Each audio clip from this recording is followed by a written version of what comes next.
Hello and welcome to another episode of the Popcorn Conspiracy. I'm Dave G, and joining me today is my co-host. Hello everybody, I'm Kyle. And today we're going to be taking a look at one of the movies that ended up becoming one of the most anticipated movies of this year. Robert Eggers blew the world away with his film The Witch, and now he returns with The Lighthouse. Kind of art house horror slash suspense thriller, I guess, is probably the best way to put it. It tells the story of two lighthousemen, Thomas Howard, played by Robert Pattinson, and Thomas Wake, played by William Dafoe. Now, they go out to this island, which is supposed to be set just off New England, and it's during the 19th century. They go over to do their shift.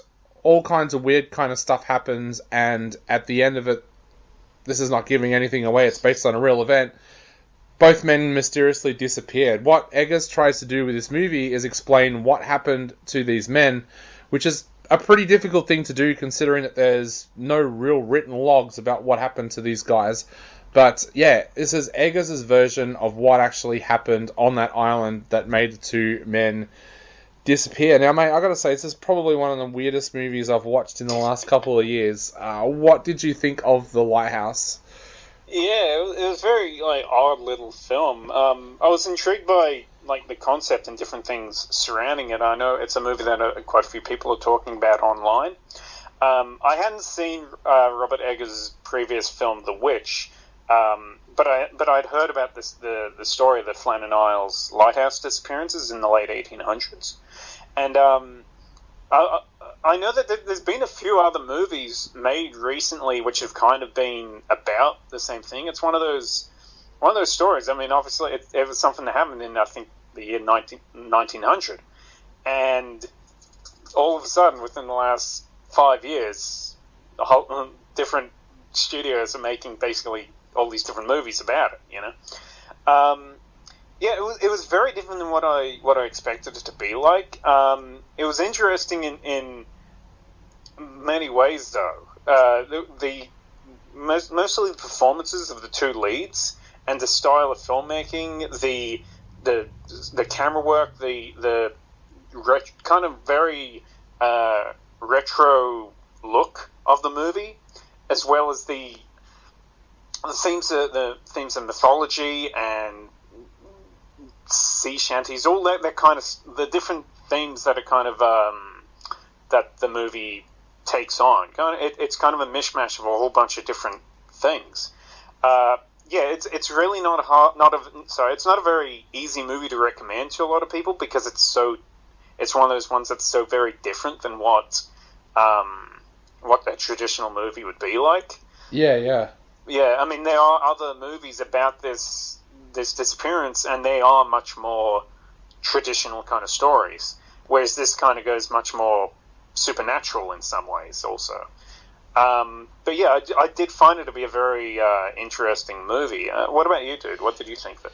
Yeah, look, I found this to be one of those movies where it feels like a showcase for the two actors. Like, we know that William Dafoe is such an amazing actor, so I wasn't at all surprised that he was able to play Thomas Wake and do it so well. The Robert Pattinson, on the other hand, Robert Pattinson's one of those actors that for a long time I've been kind of impressed with the movies that he's made outside of Twilight. He made that really brilliant Australian film. He went and made Remember Me, which is a movie I've mentioned a few times with Pierce Brosnan, but he always seems to get held back because people always refer to him as that guy from Twilight. And it's like they even forget that he was in Harry Potter before he was in Twilight. But I think for him, this is kind of an important movie for him because he's already copying backlash about Batman before anyone's ever even seen any scenes from the movie.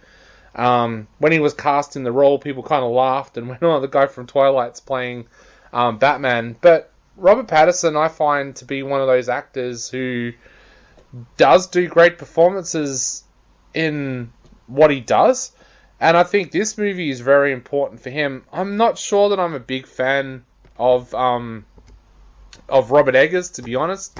A lot of people who said to me about when I said how much I loved Midsummer, said, "Oh, you must love Robert Eggers." I wasn't a big fan of The Witch. I saw it when it came out. I haven't gone back to revisit it. I find his style of filmmaking a little bit frustrating in the sense that I find him to be like Terrence Malick. Like, he tries to tell these great stories, but he has such an art house way of doing it that it kind of loses you as an audience. Like, there was only so many scenes in this movie of Robert Pattinson and William Dafoe screaming at each other that I could stomach before my mind started to wander. We saw this just before we were going to the AVCA Awards, and on the same day, and I found myself thinking about, I wonder who's going to win this at the awards tonight, kind of thing. Like, my mind wandered from the movie because I started to lose interest in it after a while. Like, there's some great little twists in there very early on where you're learning about the two men, but then it just kind of goes into this kind of warped kind of reality, and yeah, like, I found it frustrating after a while, which says something, because like, I love the work of experimental filmmakers like Bill Masulis and Jim Stamatakos, but this movie just it didn't seem to go anywhere once it did reach that experimental phase. Like, it didn't even really fully explain why these men were slowly going mad. And when I consider that, just like a couple of months ago, I actually watched the film, which here in Australia is called The Vanishing, but for people who want to look it up in America, it's called Keepers, which was the Gerald Butler movie about the same story. That took a more crime element to this story about what happened to the lighthouse keepers that disappeared. And from what I did some research online, that seems to be the general story about what people do think generally happened. That, like, some guys got shipwrecked, arrived on the island that was some pretty bad eggs, and they had something to do with the disappearance of the two lighthouse keepers. So for Robert Eggers to kind of like take that story and bring in this whole supernatural kind of element and stuff like that, kudos to him if that's what he thinks happened. But I think this is the kind of movie that at the end of the day, people walk out of it talking about the brilliant performances of Robert Pattinson and William Dafoe, and within a couple of months they will have forgotten they even watched the movie.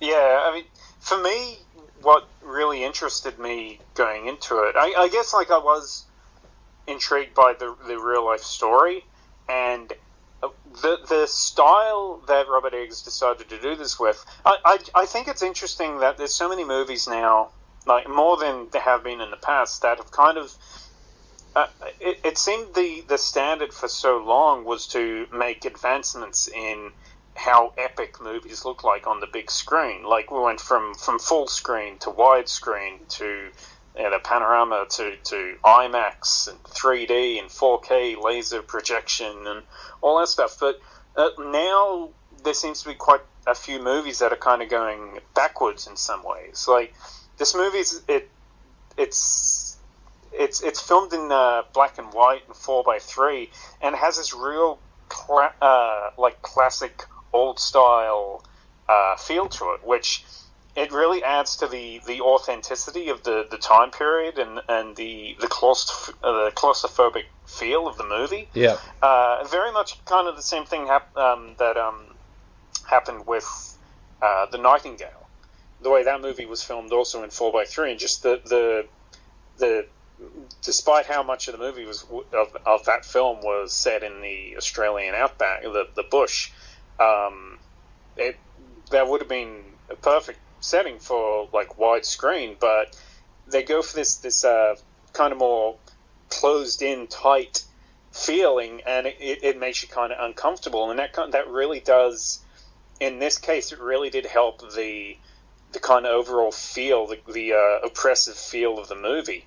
The performances of the two leads are really great, and with Willem Dafoe, I think Willem Dafoe is really the standout. Robert Pattinson did a great job, but I think Dafoe really sold the idea of being this old grizzled sea dog. Character.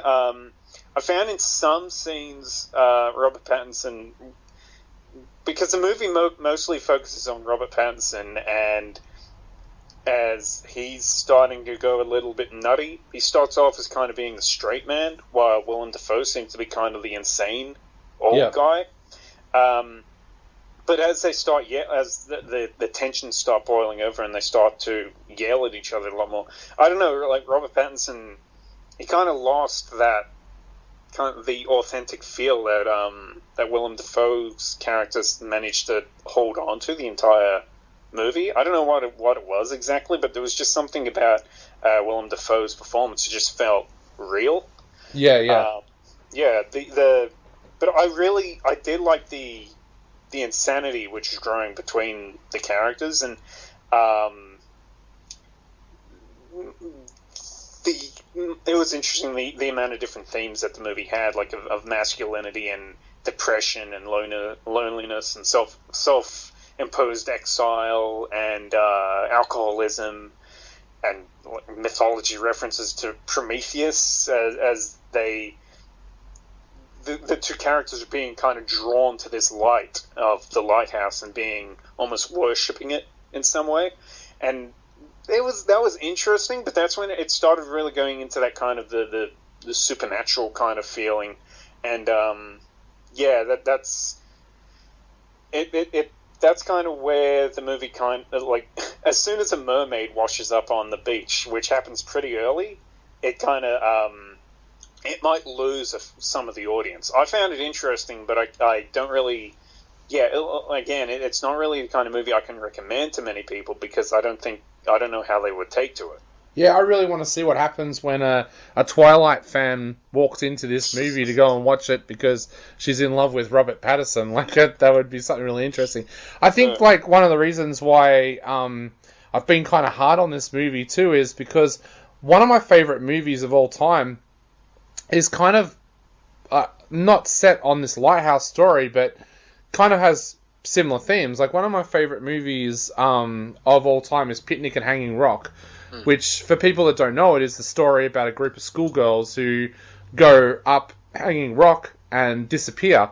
Now, that's a supernatural story. A lot of people that I know haven't watched the movie don't really understand that when that novel came out, it was considered science fiction, because in the movie you don't actually ever see it, but in the actual novel, the final chapter tells the story about that those girls actually fell into a vortex, and they can actually look back and see the rescuers trying to find them.